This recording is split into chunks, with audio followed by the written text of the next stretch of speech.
Hello and welcome to La Vida Fútbol. My name is Luis Laureano. I'm a UEFA B licensed coach. Today's video is a video on the 3-4-1-2 formation, and we're going to focus on defending on this video. So in this video, we're going to be defending in the 3-4-3 formation. We're going to employ a high press, and then we're going to use that same formation to employ a middle field press. And then for the defensive press, we're going to be defending in a 5-3-2. Okay, so for this particular video, we're going to use the 4-2-3-1 for the opponents. This is a formation that I often use for opponents because that is a formation that many teams are using nowadays. So I think by using that formation, we can use more of what I'm offering you in this video with respect to traps, open spaces, where to defend, where to move. I think it would fit a lot more teams. But if you have a specific formation that you would like for me to use this formation defensively against, then please comment that in the comment section below, and I'll be happy to make this video defending against a different formation. Now let's get started.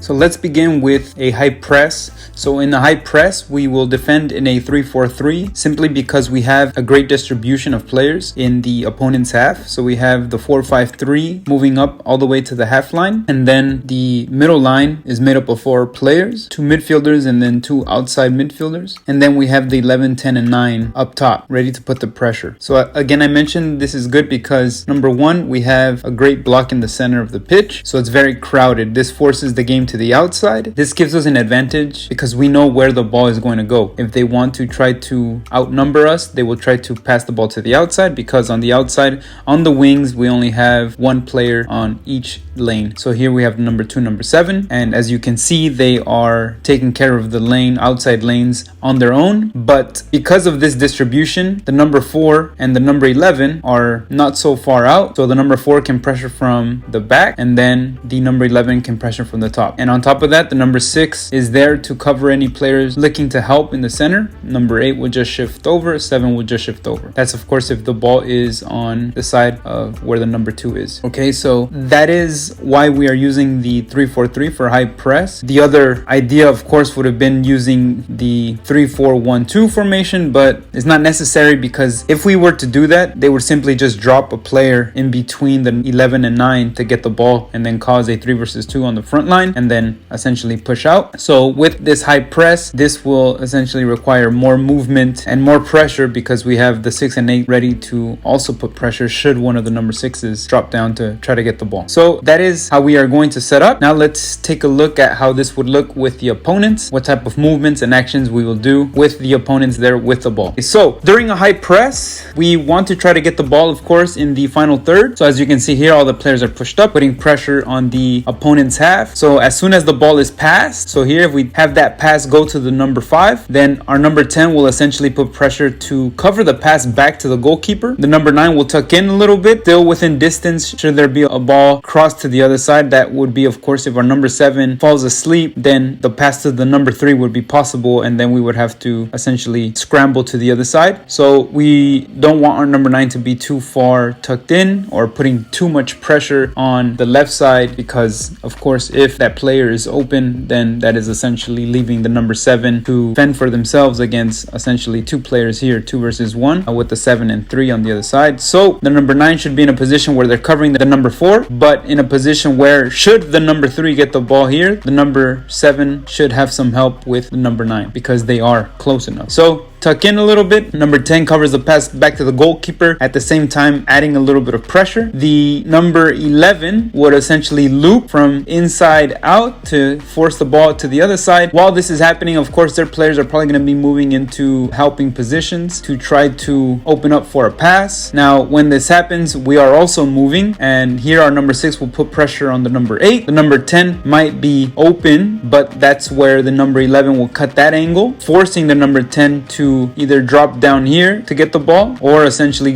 move into a different area to try to get the ball. Okay, and then the number 6 will tuck into the inside as well, but for that we have our number 8. So now when this happens, number 2 is putting pressure there, number 4 is essentially shifting over, number 5 and number 3 are shifting over because now the play is on the other side, and then the number 7 wouldn't drop down to cover the number 7 but would be close enough to help should there be a pass to the other side. Okay, but that pass to the number 3 right now is completely shut down. It should not even be an option. Okay, so now if we can't win the ball right away here, if the ball manages to get to the number 2, then we have number 2 already in position to put pressure. Number 11 will pressure from the top. Number 4 will essentially be putting pressure on number 11, forcing the number 11 to, if they want to get the ball, to drop down even further. The number 4 here would not follow all the way, but would shift over enough to cause a little bit of discomfort should the pass go there. But this would be the first trap, trying to set the trap here with the number 2, number 11, try to recover the ball there. If this happens, once the ball is there and we have these 2 players putting pressure, then we have our number 9 essentially get a little bit more to the inside. Should there be a turnover, we are there in position to essentially shoot on goal. Okay, so then this happens, we add the pressure by shifting over. Again, the number 4 doesn't follow the number 11 all the way, but is in a position to put pressure should the number 2 manage to get a pass there. But once this happens, this next action has to be really fast because then it could become dangerous. So then it would be the number 4, number 6, and number 2 putting full pressure on the number 11, or at least forcing a bad pass. The most ideal would be forcing a pass here to the number 8, because if that were to happen, the number 11 would essentially not cover the number 2 anymore. They would already be tracking back, and if that pass is to happen and we can recover the ball, then that's a pass there to the number 6. If there's pressure, then it's a pass back to the number 11, and then again the number 9 is there to either turn with the ball and shoot or do a quick pass to the number 10 where they can try a shot, or essentially pass back to the number 9 to get a shot. Regardless of what the activity is there, that is basically dependent on where the ball is won and if the ball is won, of course. But when the ball is won, then the situation that is available will determine how the attackers will find a solution to get a shot at goal. Okay, so again, trap. The first one is the number 5. So again, if we reset a little bit, it would be there with the number 5. If we can try to force a bad touch, then the number 11 would be there. The next one would be putting pressure on the number 2 with our number 2 and our number 11. And then the next thing, if they manage to get it to the number 11, then it's our 4, 6, and 2 essentially surrounding and suffocating number 11 to either recover the ball or to force a bad pass, force a pass back into the middle or to a dangerous area. And all this is done quickly. The running, the movement, the actions to try to get the ball back are done super fast to again try to recover the ball in the final third and to create a counterattacking situation where we get at least a shot on goal. Okay, so that is the high press. The next thing is what I call a passive high press. Passive high press is still trying to recover the ball in the final third, but at the beginning of the final third. So here in line with the number 2 and the number 3 for the opponents, that is more or less the area where we're trying to recover the ball. This would allow space on the 2 corner areas. So if we are to recover the ball, that we cross it in and have one of our players up top finish it first time, or at least get a cross off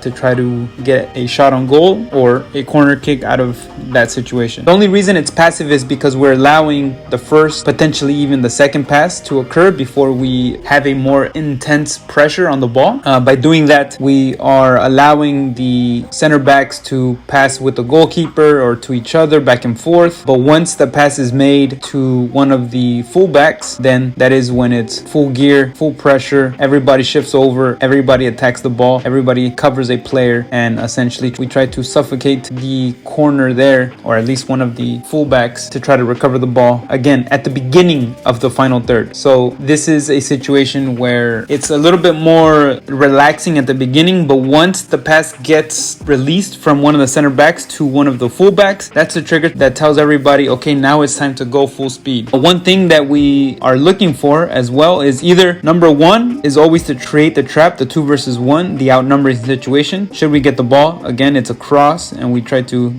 find one of the 2 strikers and potentially even the left wing back, in this case the number 2, try to finish or create an attempt at least a shot on goal. That is always option number 1, to try to recover the ball and create a scoring opportunity. Okay, the next thing is creating uncomfortable passes. So of course, should a pass go to the number 7, that it's very difficult for the number 3. It's not easy just one time to the number 7, but that they have to stop the ball, control it, and then get away from our defender, get that pass to the number 7. Okay, that's one thing. Another thing is we allow for horizontal passes. So horizontal passes is when the ball runs parallel with the goal line. So that is like this, because a pass like this is very dangerous for whoever makes it, because that is essentially a pass to, in this case, our number 8. And then from there, we are, more or less about 20 meters from the goal. And, a couple dribbles, pass, or a 1-2 can easily lead to a shot in that position. Okay, so again, passive high press is allowing the first passes to go on. And then once it gets to a fullback or it gets released from center back to fullback, that is a trigger, full speed, attack the ball, try to recover, create outnumbering situations on the outside. If we recover the ball, cross it into the center where the number 10 or number 11 are, at least in this example, or put enough pressure where there are uncomfortable passes that have to be made, or horizontal passes into the center of the pitch where we can use one of our midfielders to get the ball, steal the ball, and either shoot themselves or create a scoring opportunity with one of the forwards. Okay, so that is again a pacified press. Now let's take a look at a middle field press using the 3-4-3. Okay, so for the middle field press, we have the 3-4-3 again, and of course the movement here is depending on where the ball is. So the midfield press is something like the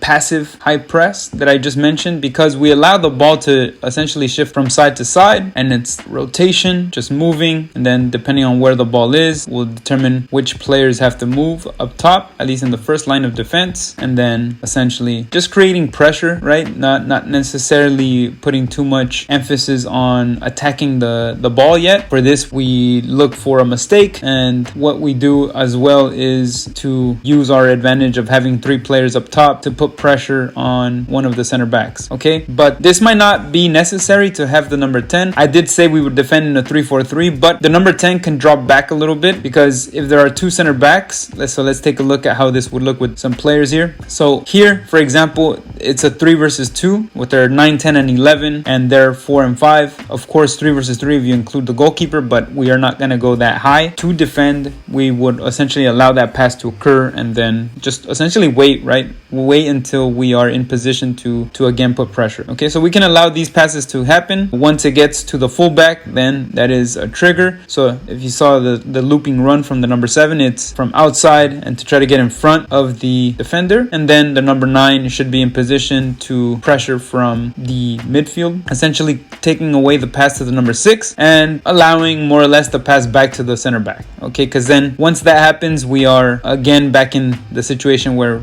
we were earlier, so having that rotation occur. Okay, but what we can do in this situation is essentially block the pass back to the center back. Number 9 tucks in a little bit, just putting pressure again, having everybody cover their player, whoever they are defending. So here, for example, we have the number 11 stepping up to the number 5. The number 6 is covering the 8 here. 2 is in position to put pressure on the number 2. So if that is to happen, it's just again pressure. Okay, and then depending on the players on the outside, their qualities, we have to learn from that as well, right? So that's something that I like about the midfield press, is that when we allow these passes to occur, we can size up the opponents. We can see, okay, who is technical, whose first touch is good, whose first touch is bad. Are the fullbacks good dribbling straight forward? Are they good dribbling into the center? Can they make the passes to the outside? Can they make a good pass back to the center backs or to the midfielders? The midfield press allows that learning to occur, because again, we allow the passing to happen, and we can see and identify identify the weaknesses in the opponents, and by doing that, once we are ready, we put pressure and we attack. So again, for example, here, let's say the number 6 is their strong player and the number 8 is good but a little bit weaker than the number 10 and number 6. So when the ball goes there in the center, that's the side that we are going to put pressure on. So we have here creating a triangle around this player so that it's difficult for them to create a pass. This is bad positioning. This would have to be a little bit more there because we would want that pass and that pass to be unavailable because those would be dangerous passes. Okay, so the pressure is coming from this angle. Number 11 will be covering the pass and the turn to the midfield, and then the number 2 will be essentially putting pressure, and if there is a pass to be made, it would have to be back to that position. Okay, and then again it just resets. So there is a lot of moving during the midfield press, but again, there's a little bit more patience here. There is a little bit more holding and sizing up the opponents to see where we want to attack, when we want to attack, and also so that we can see which player from the opponents we want to put the most pressure on to try to recover the ball. Okay, so that is the midfield press. Okay, so the ball is supposed to be won here in the midfield. Of course, when a line is broken, then it's just immediate pressure and then trying to force the pass back to either the fullback or to the center back, and then again it resets. Okay, so at the end of the day, we want to make the passing in the center and the short passes to the midfield uncomfortable. We actually want to force him to make a long ball where it's a 50-50 aerial ball with one of the center backs, and with center backs we should be able to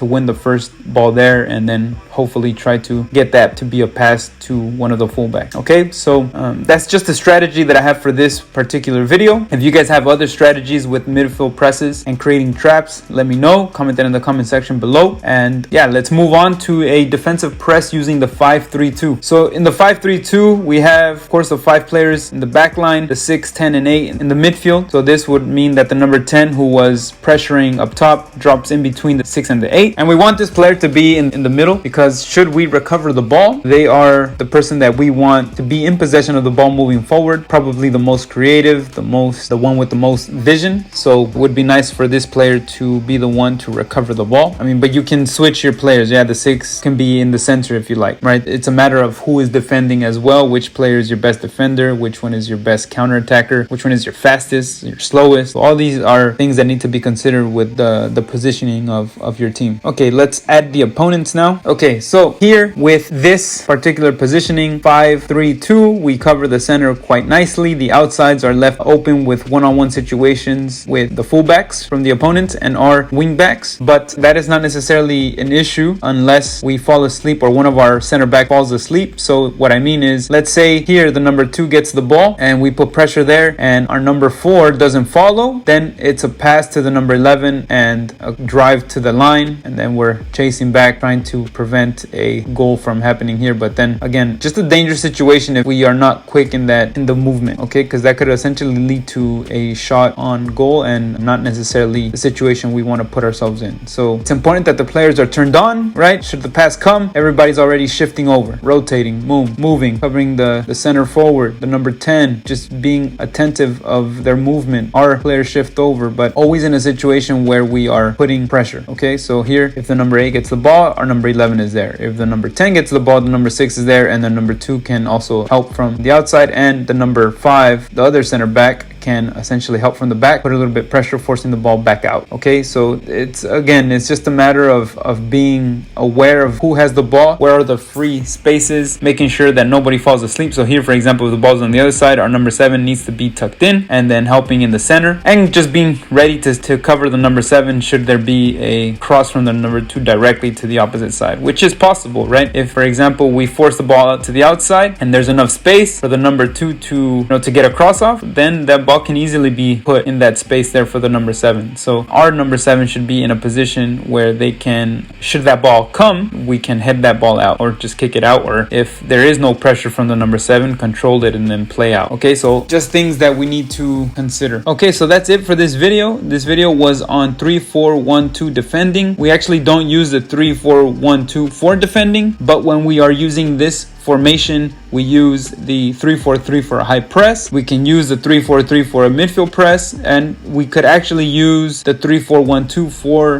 a midfield press just because we're allowing the first couple passes to occur. So the number 10 doesn't necessarily have to be too high. It's a matter of having the players in position to put pressure on the fullbacks or in the midfield, depending on who we allow to get the ball, and then using the 5-3-2 to defend in a defensive press. Okay, so I hope you guys enjoyed the video. If you guys have any comments, questions, or concerns, comment that in the comment section below. And if you enjoyed the video, kick that like button. Remember to subscribe if you haven't already. Turn on your notifications so that you get notified every time I come out with a new video. Thank you guys for watching. I'll see you guys next time. Ciao.